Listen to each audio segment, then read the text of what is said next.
Hai semuanya, bertemu lagi dengan saya Yusdillah Sutianto. Bagaimana kabarnya? Semoga semuanya baik-baik saja. Hari ini saya mau bedah satu buku, yang berjudul The Clinical and Experimental Hypnosis in Medicine, Dentistry and Psychology. Nah, buku ini dibuat oleh Dr. William S. Kroger, MD, seorang profesor klinis ya di University of Carolina, Los Angeles School of Medicine. Nah, Dr. William Kroger ini karakteristik hipnosisnya itu psikoanalisis. Ya, kita bisa bilang hipnoanalisis.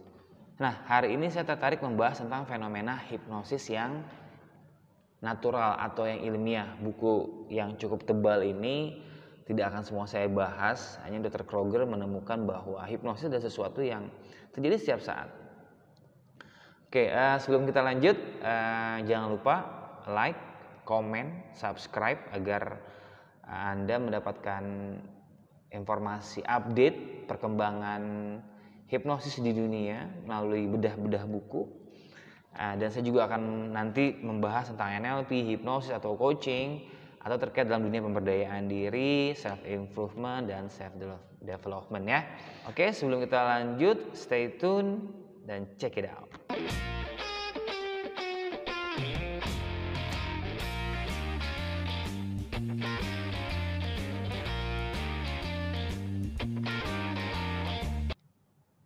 Oke, baik. Sebelum saya lanjut ke materi tentang fenomena hipnosis yang natural, saya ingin memberikan sebuah awalan dulu kenapa saya sharing tentang hipnosis, terutama melalui media YouTube ataupun melalui Facebook saya atau Instagram saya, karena hipnosis ini sebenarnya sesuatu yang sangat bermanfaat sekali ketika kita mengetahuinya. Nah, dari video ini harapan saya adalah masyarakat Indonesia teredukasi lebih banyak tentang apa itu hipnosis. Jadi mereka tidak takut lagi gitu tentang apa tuh hipnotis ya, kalau di Indonesia dengan nama hipnotis. Dan seperti kita ketahui, di Indonesia itu sudah banyak buku-buku hipnotis. Bahkan kalau rekan-rekan klik marketplace misalkan, hipnosis itu banyak sekali. Ya, terlepas dari apapun alirannya, itu ada banyak manfaatnya. Dan di Indonesia ini hipnotis sudah diakui ya. Kita pakai nama hipnotis ya, nggak apa-apa biar cepet ya. Sudah diakui oleh 4 kementerian. Pertama Kemnaker, yang kedua Kemenkumham, yang ketiga Kemdikbud Pendidikan, yang keempat nih Kemenkes. 4 kementerian ini sudah mengakui tentang hipnosis, hanya memang di Kemenkes sendiri masih dengan nama olah pikir, tapi di Kemenkumham, Kemnaker, Kemdikbud itu sudah dengan nama hipnosis ya, dan ada hipnotis. Nah, karena sudah banyak sekali perkembangan hipnosis Indonesia, sekarang itu hipnosis sudah ada organisasi profesinya. Ada beberapa, hanya saya sendiri berada di dalam perkumpulan komunitas hipnotis Indonesia atau kepanjangannya PKHI. Lalu sekarang pun sudah ada lembaga sertifikasi profesi sebagai juru hipnotis dan hipnoterapis. Jadi sudah ada profesinya. Namanya Lembaga Sertifikasi Profesi Kompeten Hipnotis Indonesia. Dan saya sendiri sebagai pengurusnya yang cukup panjang perjuangan menghadirkan atau memiliki izin Lembaga Sertifikasi Kompeten Hipnotis Indonesia.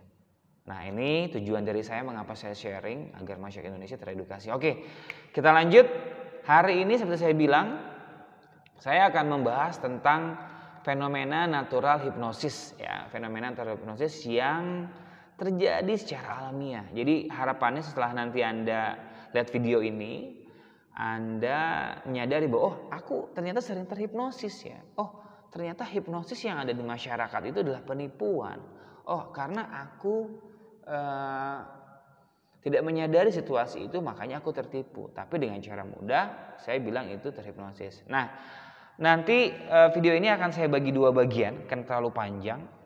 Karena saya pernah buat satu video tentang fenomena, tapi hanya sebuah tulisan, dan rupanya ada request untuk menjelaskan lebih. Ya, yang pertama, apa tuh fenomena natural hipnosis? Yang pertama adalah sugesti. Sugesti, saya nggak mau tambah-tambahin ya. diterimanya ide tanpa kritis, diterimanya ide tanpa kritis.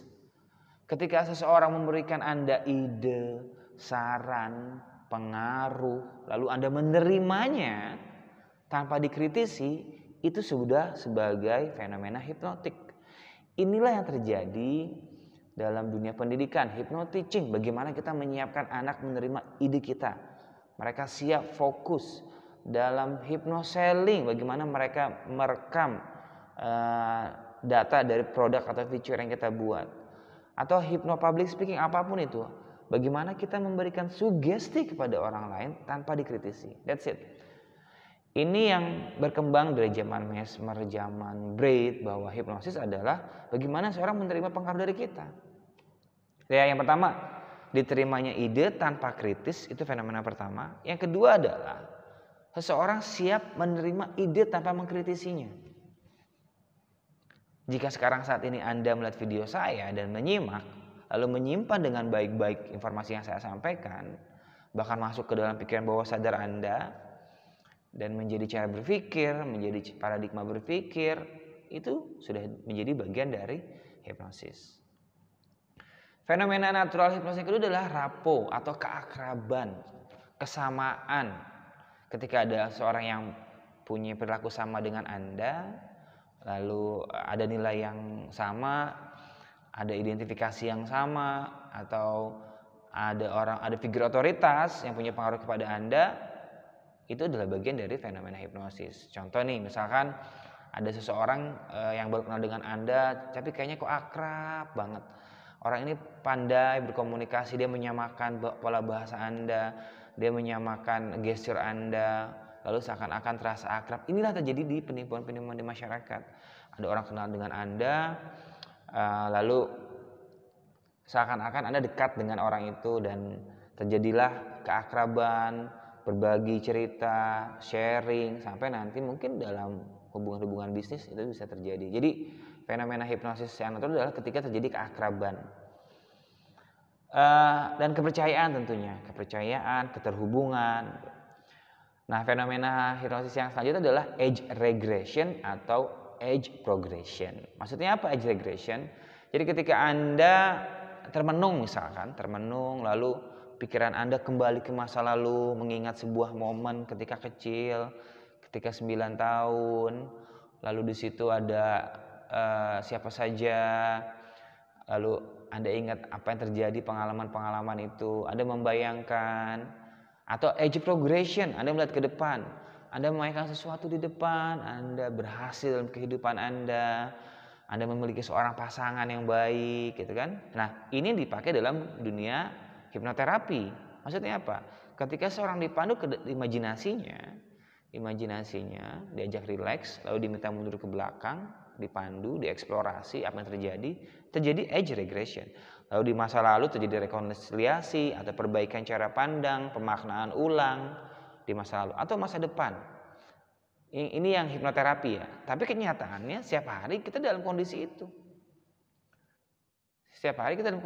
Bahkan tema-tema mindfulness, tema-tema fokus pada saat ini, itu juga fenomena hipnosis. Jadi ketika Anda mengingat masa lalu, age regression, atau membayangkan masa depan, itu juga fenomena hipnosis. Karena apa?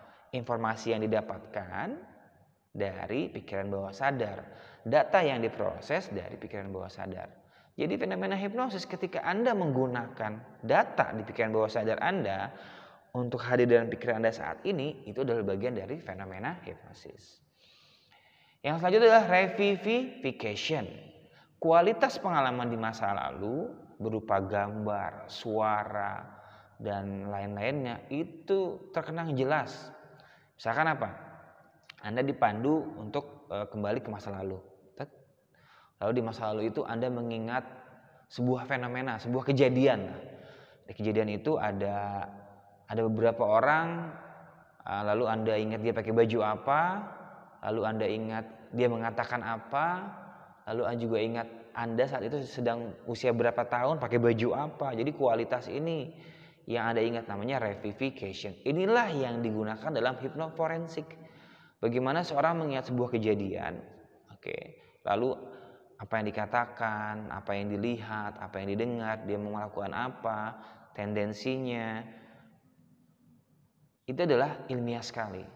Dalam sehari-hari kita pernah mengalami itu saat bengong, mikirin masa lalu, keinget mantan, keinget guru, keinget orang tua, lalu kualitas gambarnya ada, itu adalah bagian dari fenomena hipnosis yang natural karena berhubungan dengan data. Yang selanjutnya adalah idiosensory activities. Jadi gerakan sensori tanpa sadar. Misalkan gerakan tangan seperti ini nih di meja gitu kan. Ini hipnotik. Begini. Kaki goyang-goyang. Itu fenomena natural karena data. Orang bosan, ya kan? Begini anggukan kepala.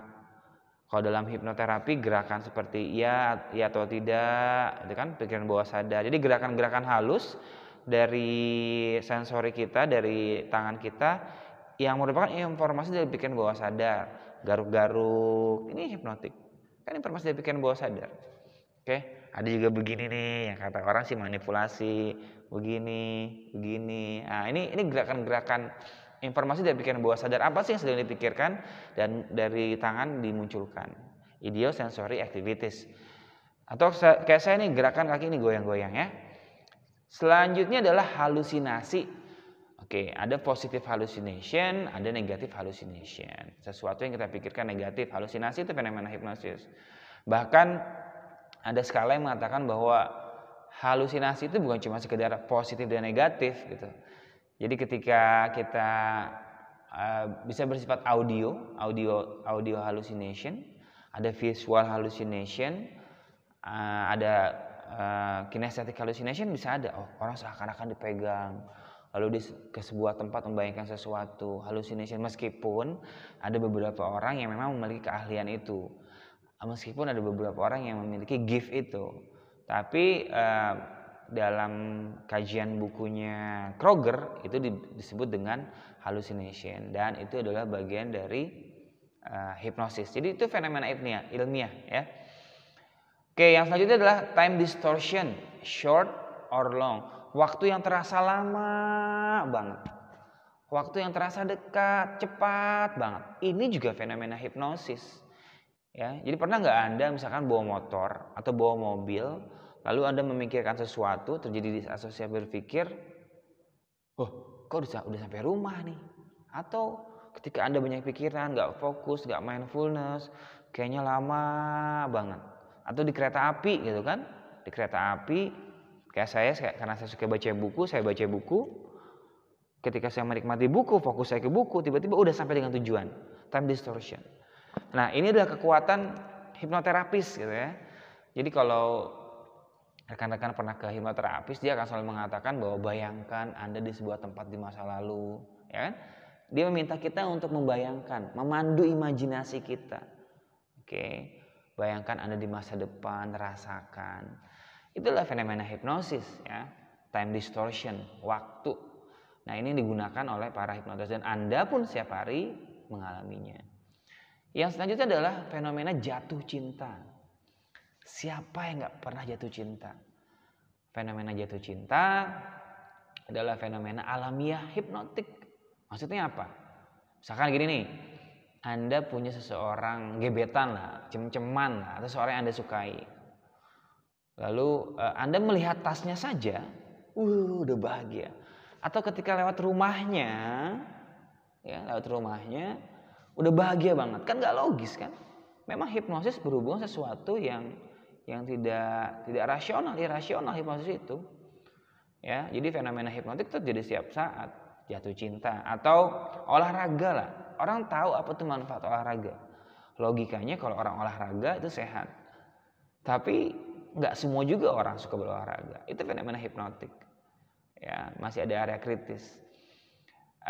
Banyak fenomena hipnosis yang terjadi di sekitar kita yang kata kuncinya adalah diterimanya ide tanpa kritis atau beroperasinya data dalam pikiran bawah sadar kita untuk momen itu. Oke, ada lagi beberapa bagian, tapi video kali ini saya bagi dua agar tidak terlalu panjang. Oke, kita lanjutkan di video selanjutnya ya. Jangan lupa subscribe.